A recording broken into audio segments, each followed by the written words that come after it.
بسم اللہ الرحمن الرحیم۔ میں حکیم ایس خان عظیمی اپنے چینل کے ساتھ ناظرین آپ کی خدمت میں حاضر ہوں۔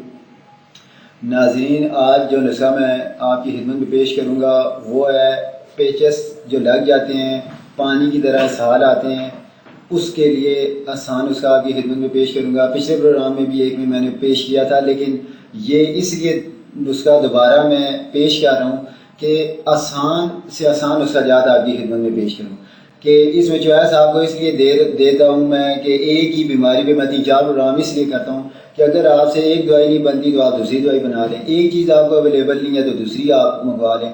تو اس لیے آج میں نسخہ پھر پیچز کی بیماری ہے جو اس پہ پیش کروں گا، لیکن اس سے پہلے میں نسخے کی طرف آؤں آپ سے ایک بات شیئر کروں گا، وہ یہ کہ آپ کوئی بھی ایسی ویڈیو دیکھتے ہیں تو آپ یہ ضرور چیک کر لیا کریں کہ آیا یہ بندہ متعلقہ شعبے سے رجسٹرڈ ہے یا نہیں ہے۔ تو اسے چیک کرنے کا طریقہ یہ ہے کہ آپ ہماری اس ویڈیو کے پیج پہ دیکھ لیں، میرا رجسٹریشن نمبر آ رہا ہوگا، تو آپ یوں کسی کو بھی چیک کر سکتے ہیں۔ تو آپ آتا ہوں ناظرین میں نسخے کی طرف۔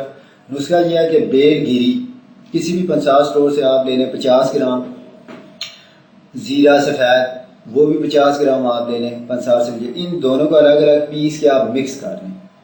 صبح شام آپ 1 ٹی اسپون یعنی چائے والی چمچ آپ پانی کے ساتھ لیں۔ پہلی خوراک سے انشاءاللہ پانی کی طرح اسہال آ رہے ہوں گے وہ بند ہو جائیں گے۔ تو ناظرین آپ یہ بنائیں، یوز کریں، آپ کو پتہ چل جائے گا کہ یہ کیسا نسخہ ہے۔ ناظرین جیسا کہ میں نے پچھلے پروگرام میں بھی کہا تھا کہ ہمارے اس چینل کا مقصد ہی یہی ہے، مشن ہی یہی ہے کہ ہم آسان سے آسان نسخہ جات آپ کی خدمت میں پیش کریں تاکہ وقت ضرورت پہ نہ صرف آپ دیکھیں بلکہ آپ بنا بھی لیں۔ تو ناظرین اگر آپ کو ہماری یہ ویڈیو پسند آئی ہے تو آپ ہمارے اس چینل کو سبسکرائب کریں تاکہ آئندہ کوئی بھی نئی ویڈیو اپلوڈ ہوتی ہے تو آپ کو بآسانی مل جائے۔ اس کے ساتھ ہی ناظرین مجھے اجازت دیں، اللہ حافظ۔